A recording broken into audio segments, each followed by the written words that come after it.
Yo, back once again with another video, man. Yes, this is like my third try at this video because I tried to record the video while driving, and the stand that I have in my car, it kept like going down. So like the camera was moving down as I'm driving because this damn stand is not steady.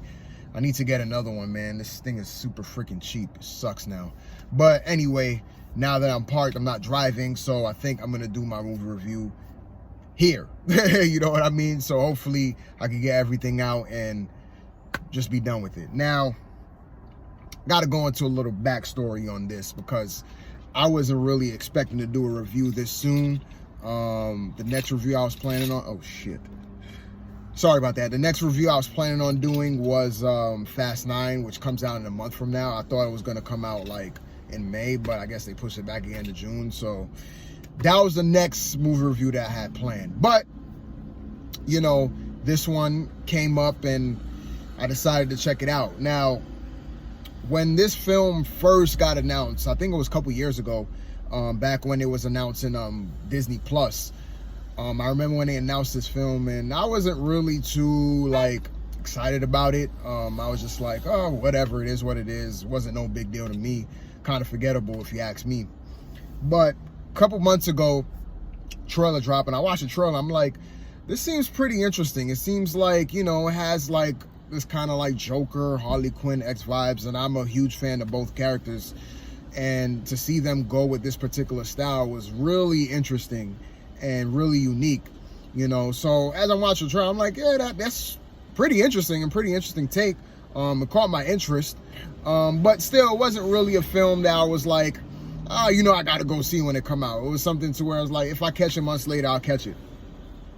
Fast forward to now that the movie is out, I've seen people talk about it, you know, and a lot of people had some really, really good things to say about it.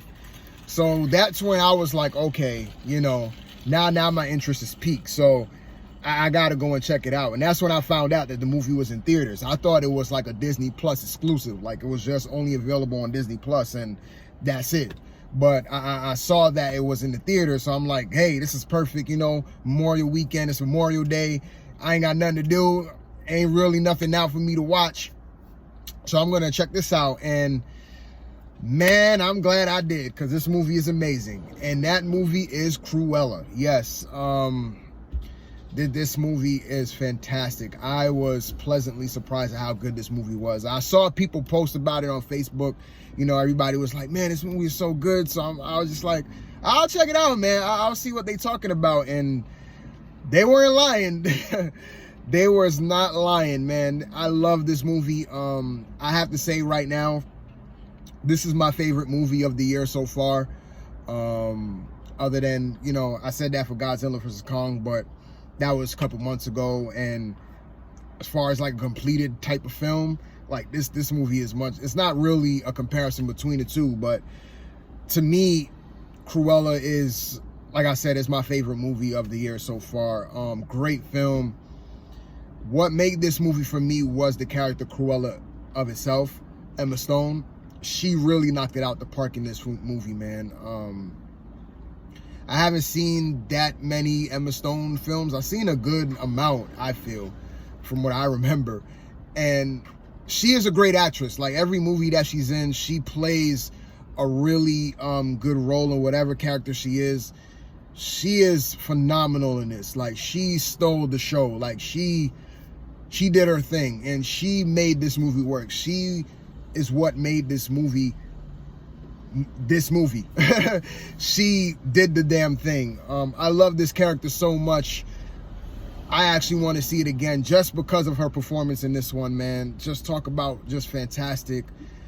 Like I love like the character progression as the movie progressed. You know what I mean? You saw the stages that she's been through, you know, throughout the film. Even when she becomes who she is Cruella, when she finally embraces who she is, you know what I mean? There were steps along the way, you know, and certain, like, you know, as you're watching the movie, throughout the movie, you're seeing her step into this character, Cruella, and you could tell that she hasn't really fully embraced it. Like, she still has that other side to her, because in this movie she has like kind of like two sides she's playing with. Like, she has Cruella and then she has Estella, which is like her toned down kind of character. This is the character that her mom kind of gave her. She gave her that name, like, hey, you're not Cruella, you're Estella. When you go out in the world, you have to kind of like tone yourself down, because naturally she, you know, she's a badass, you know what I mean?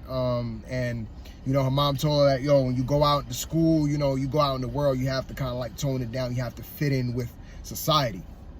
So you really do see that as the film progresses, you know what I mean? Like these two characters, and even throughout the movie, like the supporting characters, I don't want to give away too much, but the supporting characters, even yeah, like you kind of think that these are like two separate characters, but they're actually one character. And they did a really good job on that. I should give the credit to Emma Stone on that. She did a real good job on that. And like I said before, there are certain parts in the movie where certain characters, you know, the people that she's with in the movie, they kind of get tired of the Cruella side of her. They want the Estella side.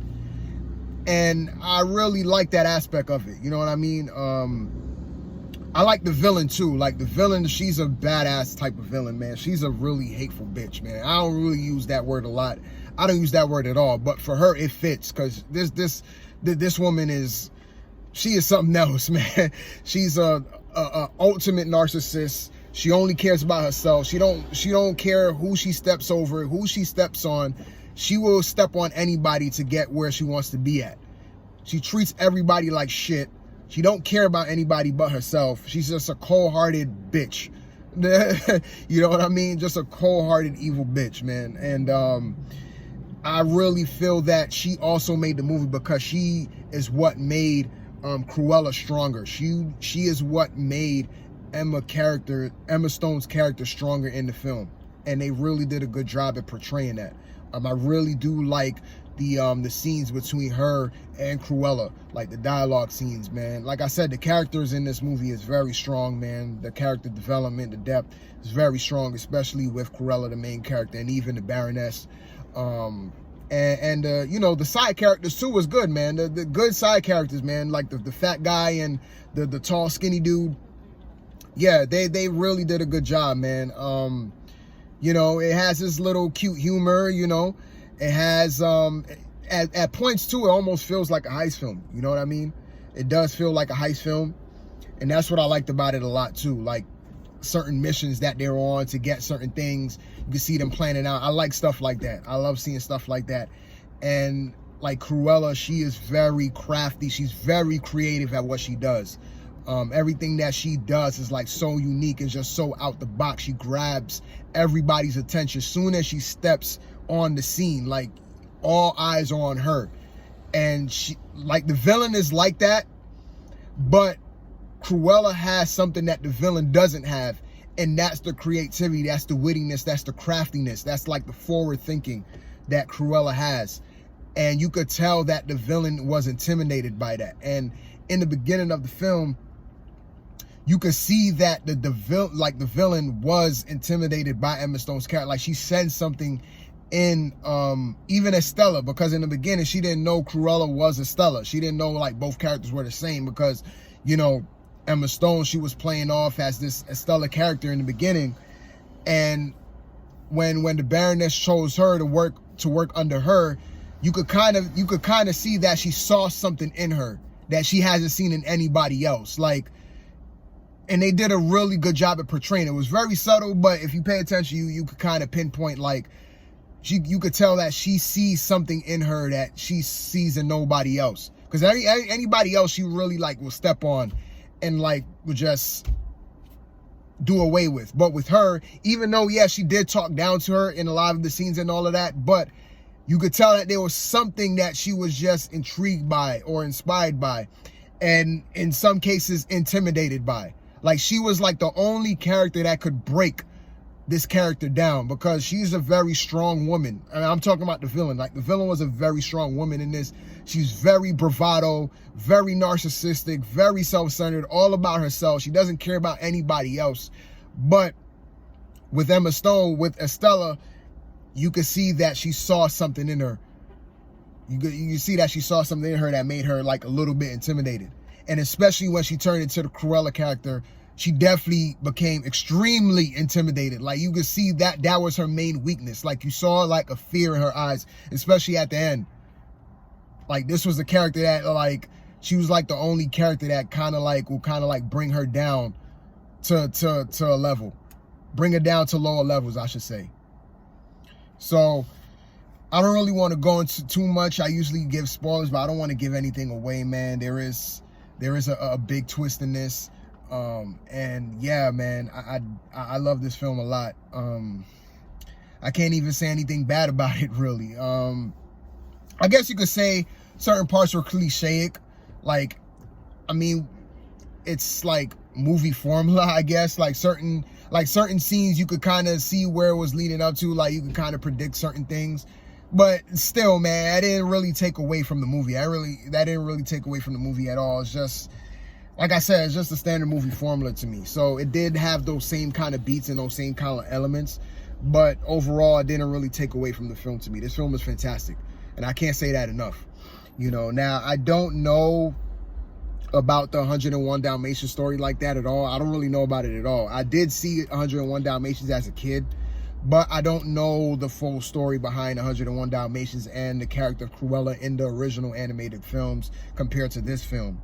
And the reason why I bring that up is the mid-credit scene at the end. It lost me.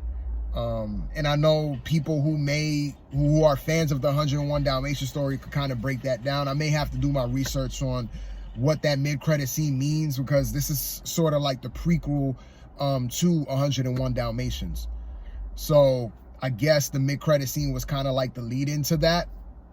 But like I said, I don't really know about the 101 Dalmatians story or the importance of the characters that were in the mid-credit scene. Like they are in the movie like throughout, but I don't know like the importance of what happens in the mid-credit scene towards like the 101 Dalmatians story of itself, you know.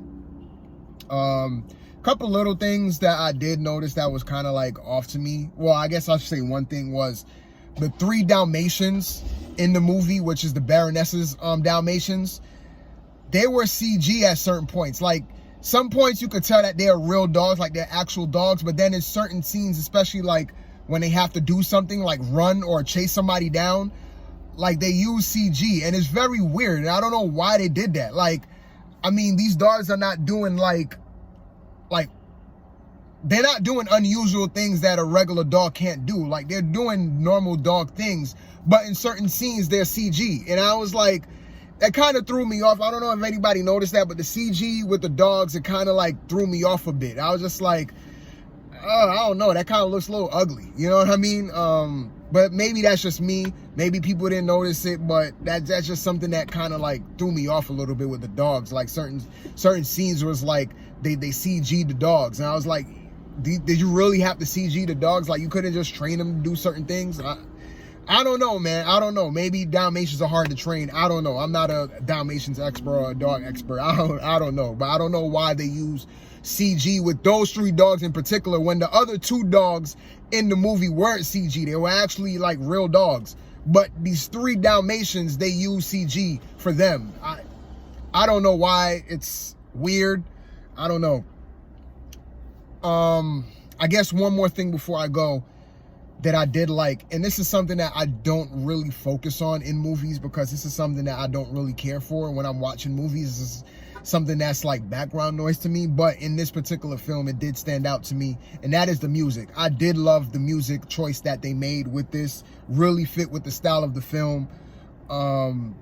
Really love the music. And like I said, I'm not, and it's weird coming from a person like me who is a huge music head. Like I love music to death, and for me to like give credit to music in a movie is very rare. This is probably my first time that I'm doing this, you know what I mean? Like I'm giving credit to a freaking movie for its music. But in this one, man, I did love the music choices that they made for this film, man. Like all the music I loved, man. And yeah, I can't really talk about this film enough, man. Please go out and see it.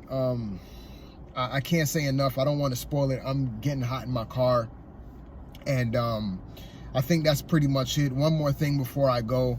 know I keep saying before I go, but trust me, this is the last one. I do like the art style of this, like the particular style that they use. You know, it's fashion oriented. You know, Cruella, she's a fashion designer, so you know, I'm into fashion too. So a lot of the pieces that they use, a lot of the dresses were very beautiful dresses, man. Whoever designed these dresses, man, they did a fantastic job. These dresses are freaking amazing. So I did like the fashion aspect of it as well. Like the costuming was very well done, especially with Cruella. Like all her costumes was dope. So I did like the art style. Also too, I like the punk aesthetics that they use with this, especially with Cruella with certain of her costumes. Like the punk art style, like it reminds you of like classic punk back in the 70s and the 80s, that black and white, and then you have that slight contrast of color. Definitely love that, man, and it definitely stands out. I am like a graphic designer myself. I do graphic designs on the side as well. So me as a graphic designer looking at this, I'm like drawing inspirations left and right. I'm like, yeah, I'm ready to go in the lab and create something. So definitely like that. Definitely like that. So it gives me even more of a reason to like this film even more. But I said all I had to say about this film. If you haven't seen this film yet, please go out and see it, man. I think this film is going to be a success, and I actually want to see a sequel to this. I actually want to see what Cruella does next, who is going to be like the next villain that she faces off with. And yeah, I can't say enough, man. I think I'm actually going to see it again because I really love this film a lot. So go out and see Cruella if you haven't. It's a fantastic movie. Disney, man, I got to give props to you, even though certain things that you do I don't really like. But with this one, you knocked it out the park, man. You knocked it out the park. So I'm going to end it from there till my next one. I still don't have an outro, and I don't know why I'm doing this. I'm out.